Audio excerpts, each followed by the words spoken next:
In a world where Hollywood films are increasingly struggling to find their footing in China, one animated sequel is defying all odds and rewriting the rules. Zootopia 2, known as Zoetropolis 2 in some European markets, has shattered records, becoming the highest-grossing foreign animated film in China's history. But here's where it gets controversial.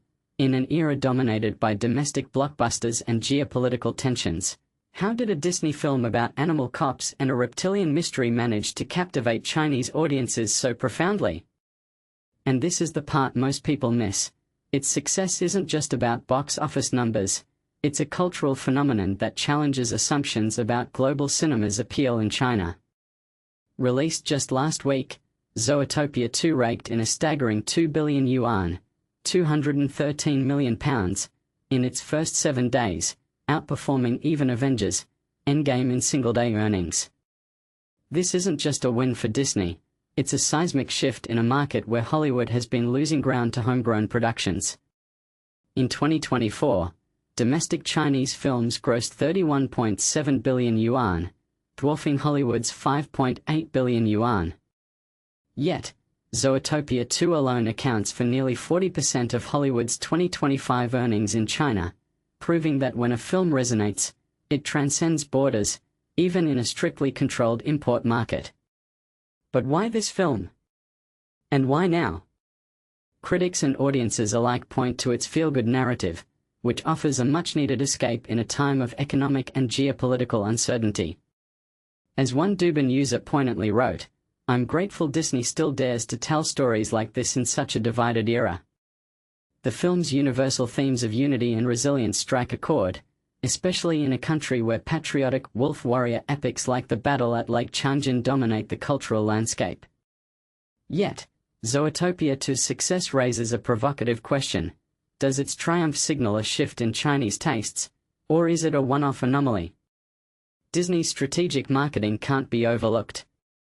The original Zootopia, 2016, was heavily promoted in China, with prolonged campaigns that made its characters household names. The sequel's new character, Gary the Snake, a blue-scaled pit viper voiced by Ke Huy Quan, has become particularly beloved, perhaps boosted by 2025 being the year of the snake in the Chinese zodiac. Even Shanghai Disneyland's Zootopia-themed land and a themed plane partnership with China Eastern Airlines have kept the franchise top of mind.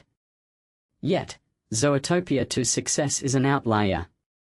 In 2025, despite China allowing 48 Hollywood films into its theaters, up from 41 in 2024, the overall trend remains clear.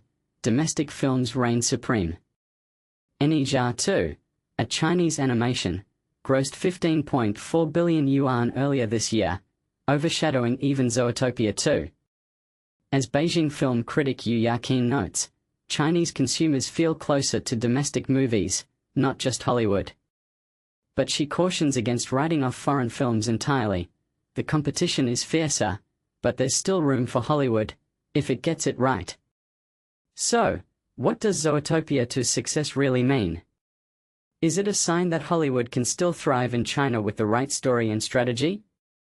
Or is it a fleeting exception in a market increasingly favoring its own narratives? And here's a thought-provoking question for you. In an age of rising nationalism and cultural divides, can films like Zootopia 2 bridge gaps, or are they just a temporary escape? Let's discuss in the comments.